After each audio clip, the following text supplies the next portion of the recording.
નમસ્કાર મિત્રો, આજે આપણે વાત કરશું કૃષ્ણકુમારસિંહજી સાથે મદ્રાસમાં બનેલી ઘટના પર। દેશને આઝાદી મળ્યા પછી દેશના અનેક રજવાડાનો અસ્ત થયો। સિંહાસનોની સમક ધીમે ધીમે ઓસરવા લાગી। રાજમુગટોની સામે હવે પ્રજાસત્તાકનો નવો સૂર્ય ઉગ્યો અને જે રાજાઓ કદી પોતાના રાજ્યની સીમા બહાર પગ પણ નહોતા મૂકે તેઓને હવે નવા ભારતની વ્યવસ્થામાં અલગ અલગ જવાબદારીઓ સોંપવામાં આવવા લાગી। એ દિવસોમાં ભાવનગરના મહારાજા કૃષ્ણકુમારસિંહજીને મદ્રાસના રાજ્યપાલ તરીકે સેવા આપવાનો માન મળ્યો, પરંતુ સિંહાસન પરથી ઉતરીને સરકારી પદ પર બેસી જવું સહેલું હતું?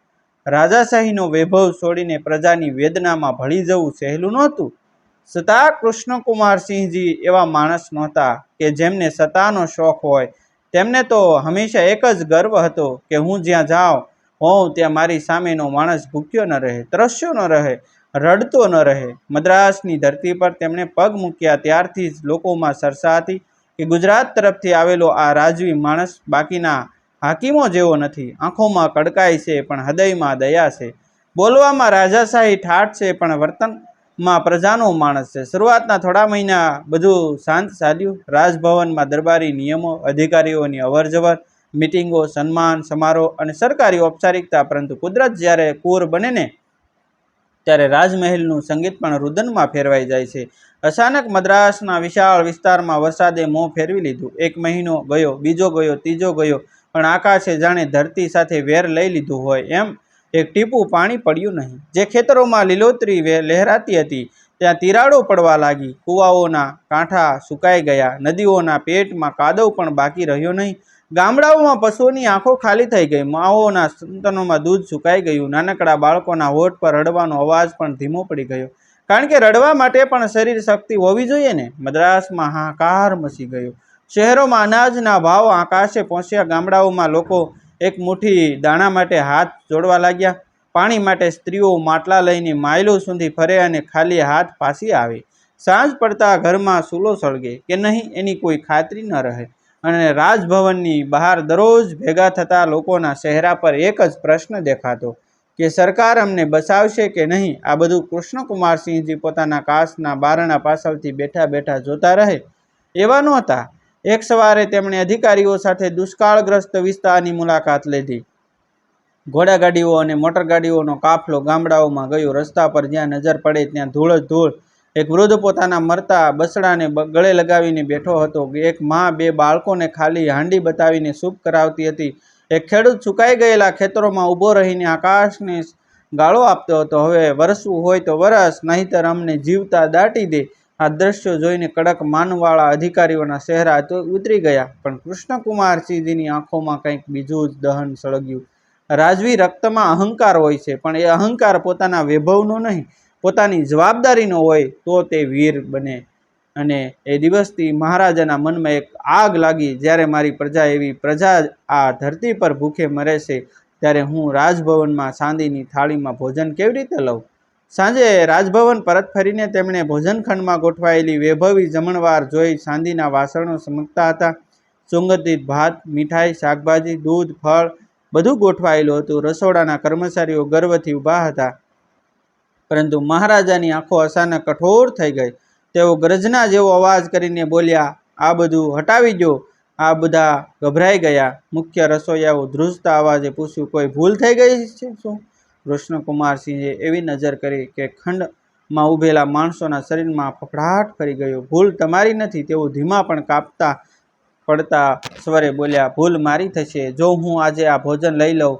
બહાર લોકોના ઘરમાં ચૂલો નથી સળગતો અને હું અહીં રાજા બનીને ભોજન કરું? આજથી રાજભવનમાં મને સૂકો રોટલો અને સાદું શાક સિવાય કશું પીરસ્યો નહીં, અને જ્યાં સુધી દુષ્કાળનો દાહ ઓછો નહીં થાય ત્યાં સુધી કોઈ વૈભવ નહીં। એક ક્ષણ માટે આખો ભોજનખંડ મૂંગો પડી ગયો। કેટલાક અધિકારીઓને આ આદેશ પસંદ ન આવ્યો। અંદરથી એમને લાગ્યું કે રાજ્યપાલને શોભે એવું ભોજન છોડીને આટલો દેખાવ શું કામ? પણ મહારાજાના ચહેરા પર એવો અજોડ અહંકાર હતો કે કોઈએ વિરોધ કરવાનો સાહસ ન કર્યો। આ અહંકાર સત્તાનો નહોતો, આ અહંકાર હતો કે હું રાજવી છું, એટલે પહેલા ત્યાગ હું કરું। પછીના દિવસોમાં મદ્રાસના રાજભવનનો નજારો બદલાઈ ગયો। જ્યાં કદી રાતે મહેફિલો ગુંજે ત્યાં હવે રાહત બેઠક ચાલતી, જ્યાં મીઠાઈની સુગંધ ફેલાતી ત્યાં હવે અનાજના કોથળા ભરાતા। કૃષ્ણકુમારસિંહજી રોજ અધિકારીઓને ઠપકો આપતા, ફાઇલોમાં આંકડા નહીં, લોકોના જીવ બચાવો. ઘણી વખત તો તેઓ ગુસ્સે લાલ થઈ જતા. કોઈ અધિકારી રાહત પહોંચાડવામાં મોડું કરે તો મહારાજાની આંખો એવી ચમકે કે સામેનો માણસ માથું ઝુકાવી દે. તમને પગાર કાગળ ખસેડવા માટે નથી મળતો, તેઓ તાડના સ્વરે કહે. માણસ જીવતો રહે એ જ માટે મળતો છે. રાજભવનના નોકરો કહેતા કે મહારાજા હવે રાત્રે ઊંઘતા જ નથી. વારંવાર નકશા ખોલીને ગામોના નામ પૂછે. ક્યાં પાણી પહોંચ્યું, ક્યાં અનાજ પહોંચ્યું, ક્યાં લોકો રસ્તા પર આવી ગયા, બધું પૂછે. ક્યારેક બારણેથી બહાર જોઈને ઘણો સમય ચૂપ ઊભા રહે. કદાચ તેમને ભાવનગર યાદ આવતું હશે, પોતાની માટીના ખેડૂત યાદ આવતા હશે, કે પછી એમ લાગતું હશે કે આખો દેશ આઝાદ તો થયો પણ ગરીબ માણસની ભૂખ હજુ ગુલામ છે. મદ્રાસની ધરતી સળગી રહી હતી અને એ સળગતી ધરતીની રાખ કૃષ્ણકુમારસિંહના હૃદય પર પડી રહી હતી. તેમને ખ્યાલ નહોતો કે આજ ભયંકર દુષ્કાળના દિવસોમાં હજારો કિલોમીટર દૂર સૌરાષ્ટ્રની એક ભોળી ધરતી પર બેઠેલો એક ગરીબ ખેડૂત પોતાના જીવનનો સૌથી મોટો આઘાત ભોગવી રહ્યો છે. અને થોડા જ દિવસોમાં એ ખેડૂત પોતાના મહારાજાને શોધતો શોધતો મદ્રાસના આ રાજભવન સુધી આવી પહોંચવાનો છે. સૌરાષ્ટ્રની ધરતી પર તે દિવસોમાં સવાર થતી તો સૂર્ય સાથે આશા પણ ઉગતી, અને સાંજ પડતી તો થાક સાથે આવતીકાલની ચિંતા પણ સૂઈ જતી. ગામડાનો માણસ ગરીબ હોય, કપડાં ફાટેલા હોય, ઘરમાં અનાજ ઓછું હોય, છતાં એની આંખોમાં એક જ તેજ રહેતું, મારા બળદ છે, મારી જમીન છે, એટલે હું જીવી જ લઈશ. ભાવનગરથી થોડે દૂર એક નાનકડા ગામમાં એવો જ એક ભોળો ખેડૂત રહેતો હતો. ન તો એ વાંચેલો, ન દુનિયાનું જ્ઞાન ધરાવતો, ન રાજકારણ સમજતો. એને તો માત્ર ઋતુઓની ભાષા સમજાતી, માટીની સુગંધ સમજાતી અને પોતાના બળદોના પગલાંનો અવાજ સમજાતો. એના માટે બળદ માત્ર પશુ નહોતા, એ એની ખેતીના હાથ હતા, એના ઘરના કમાવનાર હતા, એના બાળકોના ભોજનના વસન હતા. સવાર પડે એટલે એ બળદોના માથા પર હાથ ફેરવે, પ્રેમથી નામ લઈને બોલાવે. ક્યારેક તો ઘરમાંથી પહેલાં તેમને રોટલી ખવડાવે અને પછી પોતે ખાય. એની પત્ની ઘણીવાર હસીને કહેતી, તને તો આ બળદો જ સંતાનથી વધારે વહાલા. ખેડૂત ગર્વથી હસતો અને કહેતો, આજ તો આપણું જીવન છે. ગરીબ માણસ પાસે સંપત્તિ ઓછી હોય છે, એટલે જે હોય એને જ પ્રાણ સમાન માને. ઘરમાં બે નાના બાળકો, વૃદ્ધ મા અને પત્ની, બધાનો શ્વાસ આ બે બળદના ખંભા પર ટકેલો હતો. આ વર્ષે વરસાદ સરેરાશ હતો, ખેતરમાં પાકની આશા હતી અને ખેડૂત મનમાં ગણતરી કરતો હતો કે આ સિઝન સારી જાય તો જૂનું દેવું થોડું ઉતરી જશે. ગરીબના સપના મોટા નથી હોતા, પણ એ સપના તૂટે ત્યારે આખું આકાશ ખસી પડે છે. એક રાત ગામમાં અસાધારણ શાંતિ હતી. પવન પણ જાણે ધીમો ચાલતો હતો. ખેડૂત દિવસભરની મહેનત પછી થાકી ગયો હતો. બળદોને વાડામાં બાંધીને પાણી પીવડાવીને એમના ગળે હાથ નાખીને તે અંદર સૂવા ગયો. મધરાતે કૂતરાઓનું ભસવું શરૂ થયું, પણ ગામમાં આવું થતું જ રહેતું હોવાથી કોઈએ ખાસ ધ્યાન આપ્યું નહીં. સવારના કૂકડા બોલ્યા. ખેડૂત હંમેશાની જેમ ઊંઘમાંથી ઉઠ્યો, હાથમાં દોરી લીધી, બળદોને ખેતર લઈ જવા વાડા તરફ ગયો. પણ આગળ જે દ્રશ્ય હતું એ જોઈને એની આંખો પહોળી થઈ ગઈ. દોરી ખાલી લટકતી હતી, ખૂંટા ઉઘાડેલા હતા, વાડાની માટી પર અજાણ્યા પગલાં હતા, બળદો ગાયબ હતા. એક ક્ષણ માટે તેને વિશ્વાસ જ ન આવ્યો. તેણે વાડાની આસપાસ દોડાદોડ કરી, પાછળ જોયું, બાજુ જોયું, પાડોશમાં જોયું, ગળામાંથી અવાજ નીકળ્યો નહીં. પછી અચાનક એવો શીશ પાડ્યો કે આખું ઘર ધ્રુજી ઉઠ્યું. અરે મારા બળદ! પત્ની દોડી આવી. વૃદ્ધ માં લાકડી ટેકીને બહાર આવી. બાળકો ગભરાઈને રડવા લાગ્યા. ખેડૂત માટીમાં ઘૂંટણીએ પડી ગયો. બંને હાથથી માથું પકડીને પાગલની જેમ બોલવા લાગ્યો, લૂંટી લીધો મને. હવે હું ખેતર કેવી રીતે હળવું? હવે હું બાળકોને શું ખવડાવું? એની પત્ની પણ રડી પડી. વૃદ્ધ માં છાતી પીટવા લાગી કે હે ભગવાન, ગરીબના ઘરમાંથી આ જ લઈ જવાનું હતું? પાડોશીઓ ભેગા થયા. કોઈ પગલાં જોઈને બોલ્યો, સોરો લઈ ગયા હશે. કોઈએ કહ્યું, રાત્રે બહારના લોકો દેખાયા હતા. પણ આ વાતો ખેડૂતના કાને ક્યાં પડવાની? એ તો માટે ઉઠાવીને માથા પર નાખતો હતો. ગરીબ માણસના ઘરમાં જ્યારે એક જ આધાર તૂટી જાય ત્યારે ઘરમાં શોક નહીં, જાણે જીવતો દફન વિધિ થાય. થોડીવાર પછી ગામના 2-4 લોકો તેને સમજાવવા બેઠા. શાંત થા, કોઈ બોલ્યું, શોધીએ. પણ ખેડૂતના અંદર નિરાશા એવી ઘૂસી ગઈ હતી કે એને દરેક શબ્દ અપમાન જેવો લાગતો. બળદ શોધીએ તે તડકાથી બોલ્યો, ક્યાંથી શોધશો? કોણ લાવી આપશે? તમે બધા જવા દો, મારા ઘરમાં હવે ભૂખ જ જન્મશે. એનો અવાજ ધ્રુજતો હતો, પણ અંદર ગુસ્સો ઉકળતો હતો. એને સોરો પર એવો કોપ આવતો હતો કે હાથમાં હથિયાર હોય તો આખું ગામ ખંગાળી નાખે. પત્નીએ રડતા કહ્યું, કોઈ સાવકાર પાસે જઈએ, ઉધાર લઈએ. ખેડૂતે ગુસ્સાથી માટીમાં મુઠ્ઠી મારી. કોણ આપશે? ગરીબના નામે તો લોકો પાણી પણ માપીને આપે. એણે ઘરની દિવાલ તરફ જોઈ. બાળકો ખૂણામાં ભેગા થઈને ડરી ગયેલા.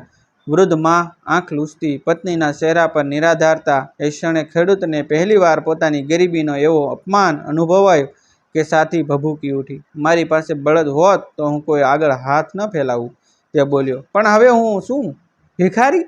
ગરીબ માણસને ભૂખ જેટલું દુઃખ નથી લાગતું જેટલું પોતે લાચાર બની ગયો એનું અપમાન લાગે છે. આખો દિવસ ગામમાં શોધખોળ થઈ. પાદરમાં ગયા, બજારમાં પૂછ્યું, આસપાસના ગામમાં ખબર મોકલી, પણ કોઈ અતોપતો નહીં. સાંજ પડતા ખેડૂતના ચહેરા પર એવી કાળી નિરાશા ઉતરી કે જાણે જીવતો માણસ નહીં, ખોખલું પડસાયું હોય. ઘરમાં ચૂલો સળગ્યો નહીં, બાળકોને સૂકું કશુંક ખવડાવ્યું. ખેડૂત બહાર ઓટલે બેસી રહ્યો. સાંજ નીકળ્યો, ગામ શાંત થયું, પણ એના મનમાં તોફાન ગૂંજતું રહ્યું. રાત વધુ ઘેરી થઈ ત્યારે વૃદ્ધ માએ ધીમે અવાજે પૂછ્યું કે હવે શું કરશો બેટા? ખેડૂત લાંબા સમય સુધી ચૂપ રહ્યો. પછી અચાનક એની આંખોમાં એક અજાણી ચમક આવી. હજુ મારો મહારાજો જીવતો છે. ઘરમાં બેઠેલી પત્ની ચોંકી. શું? ખેડૂત બોલ્યો. ભાવનગરના મહારાજા કૃષ્ણકુમારજી, પ્રજાના દુઃખમાં ઊભા રહેતા મહારાજ. હું એમના દરબારે જઈશ. પત્નીએ અજાણપણે પૂછ્યું. પણ હવે રાજવાડા ક્યાં રહ્યા છે? લોકો કહે છે કે દેશ બદલાઈ ગયો. ખેડૂત ગુસ્સે ઊભો થઈ ગયો. મને કશું ખબર નથી. દેશ બદલાયો કે નહીં, મારા માટે તો મહારાજ એ જ મહારાજ. હું એમની પાસે જઈશ. હું કહીશ મારા બળદ ચોરાઈ ગયા, તેઓ મને ખાલી નહીં મોકલે. ઘરમાં બેઠેલા લોકો એકબીજાને જોતા રહ્યા. કોઈને ખાતરી નહોતી કે મહારાજા સુધી પહોંચવું સહેલું છે કે નહીં. ગામના એક માણસે પણ સમજાવ્યું કે અરે ભાઈ, હવે મદ્રાસમાં મોટા હાકીમ થયા છે, ત્યાં સુધી તું કેવી રીતે પહોંચી?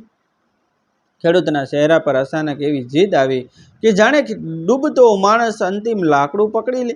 પગે જઈશ, ગાડીએ જઈશ, ભીખ માંગી જઈશ, પણ જઈશ તો ખરો. મારો મહારાજો મને ઓળખે કે ના ઓળખે, પણ હું એમને ઓળખું છું. આ શબ્દમાં ભોળાશ તો હતી, ભોળ પણ હતું, નિરાશા હતી, અને સાથે એક અદ્ભુત વીરતા પણ હતી. બધું ગુમાવેલો માણસ ક્યારેક ભય છોડીને અશક્ય માર્ગે નીકળી પડે છે. બીજા દિવસે સવાર પડતા ખેડૂતે ફાટેલું થેલું લીધું. પત્નીએ 2 સૂકા રોટલા બાંધી આપ્યા. વૃદ્ધ માએ કપાળે હાથ ફેરવી આશીર્વાદ આપ્યો અને આંખોમાં આંસુ લઈને પૂછ્યું, ખાલી હાથ પાછા ન આવતા? ખેડૂત પાછળ વળી જોયા વગર નીકળી ગયો. એને મદ્રાસ ક્યાં છે એની પૂરી ખબર નહોતી. રસ્તો કેટલો લાંબો છે એની ખબર નહોતી. દેશ આઝાદ થઈ ગયો છે અને વ્યવસ્થા બદલાઈ ગઈ છે એની ખબર નહોતી. એને માત્ર ને માત્ર એટલી ખબર હતી કે દુઃખમાં માણસ પોતાના ભગવાન પાસે જાય છે અને એનો ભગવાન હજુ કૃષ્ણકુમારસિંહ જ છે. હવે આગળનો ભાગ સૌથી ધબકારા વધારી દે એવો છે, કારણ કે આ ભોળો ખેડૂત હજારો મુશ્કેલીઓ પાર કરીને મદ્રાસના રાજભવન સુધી પહોંચે છે. દરબાર પર સૈનિકો તેને અટકાવે છે અને અંદર બોલાવાય ત્યારે તેના શરીરમાં એવો ફફડાટ ફેલાય છે કે વાસક પણ કંપી ઉઠે. ગામડાની સીમા પાર કરતા ખેડૂતને પહેલીવાર સમજાયું કે પોતે કેટલા અજાણ્યા માર્ગે નીકળ્યો છે. જે માણસે કદી પોતાના તાલુકાથી દૂર પગ ન મૂક્યો હોય, જેને રેલગાડીમાં બેસવાનો અનુભવ ન હોય, જેને જુદી ભાષાના માણસો સાથે વાત કરવાની ટેવ ન હોય, એ માણસ હાથમાં ફાટેલું થેલું અને હૃદયમાં છેલ્લી આશા લઈને દેશના અજાણ્યા રસ્તાઓ પર નીકળી પડ્યો હોય.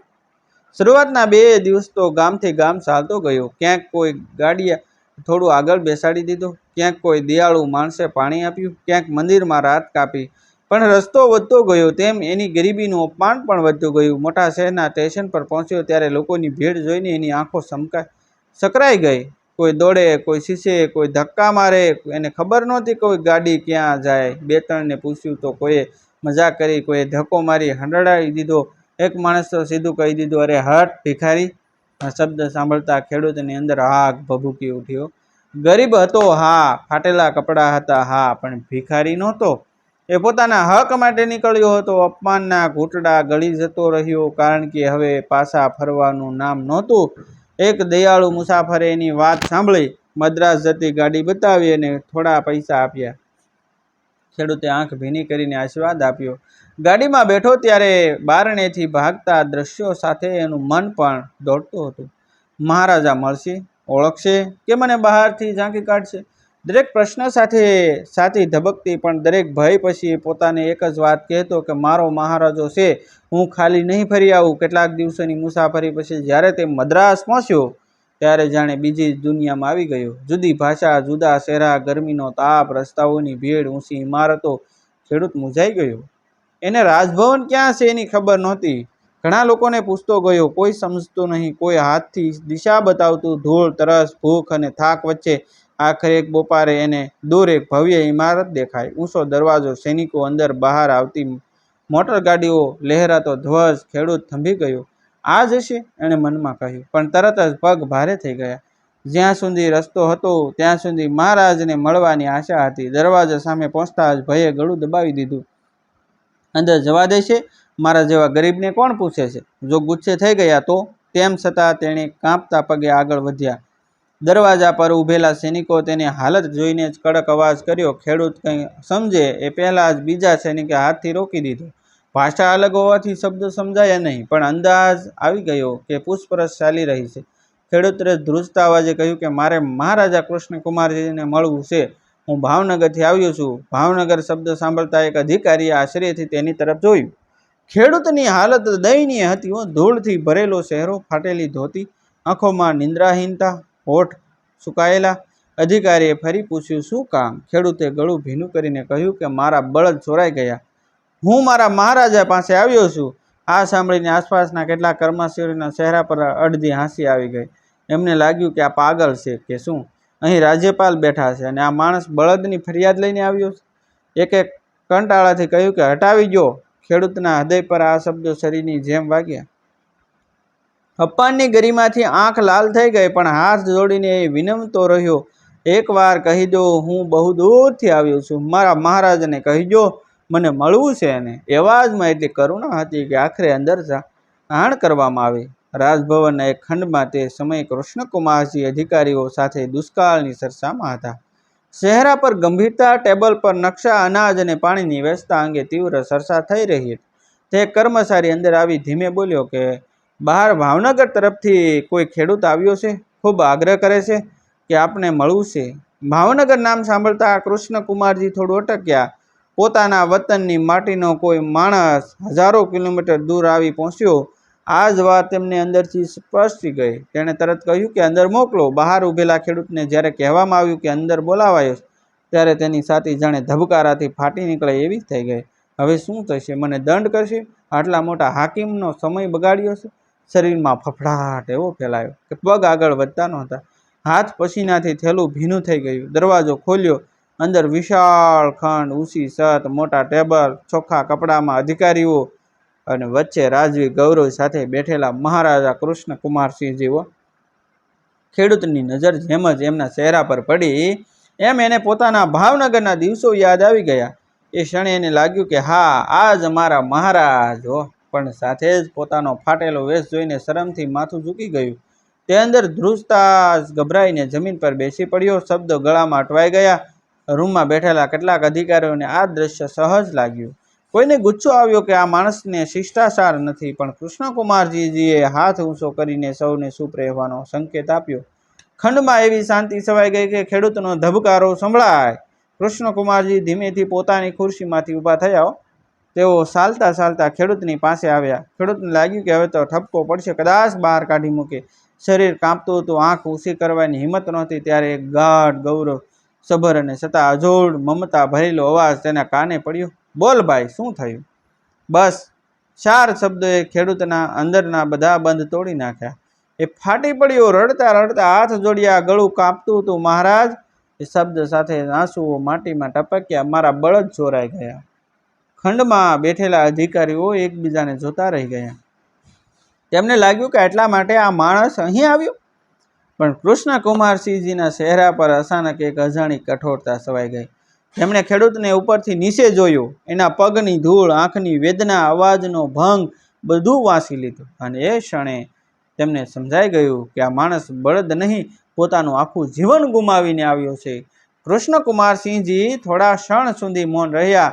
તેમના ચહેરા પર જે કઠોરતા આવી હતી તે જોઈને ખંડમાં બેઠેલા અધિકારીઓને લાગ્યું કે હવે આ ગરીબ ખેડૂતને કદાચ ઠપકો મળશે. કોઈને લાગ્યું કે રાજ્યપાલના સમયનો બગાડ કરવા બદલ તેને બહાર કાઢી મૂકવામાં આવશે. અને ખેડૂત પોતે તો અંદરથી સંપૂર્ણ તૂટી ગયો હતો.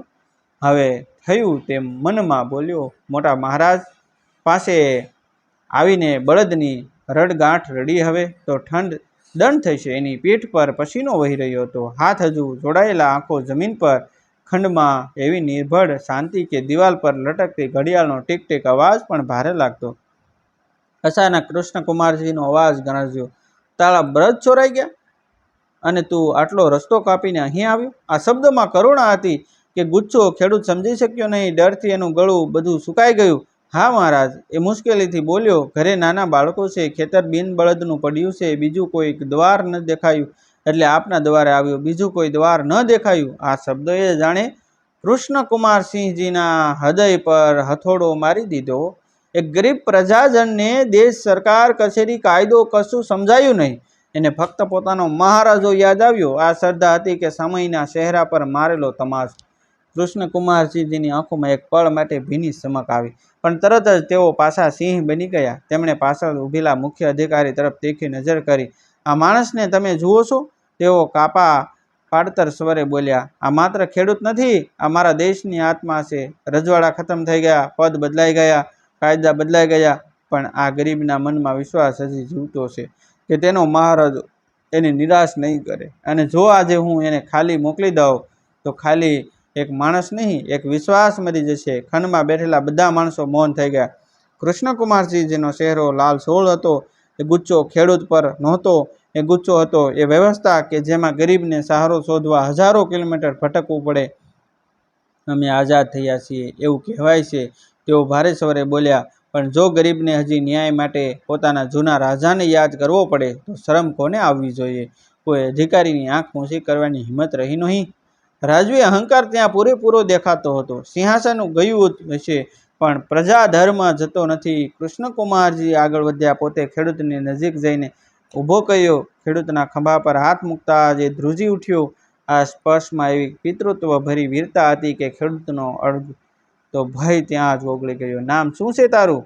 મહારાજાએ પૂછ્યું. ખેડૂતે ધીમેથી નામ કહ્યું. કેટલા બળદ હતા? 2 મહારાજ, મારા જીવનના 2 આધાર. એટલું બોલતા જ ફરી આંખોમાંથી આંસુ ધોધમાર વહેવા લાગ્યા.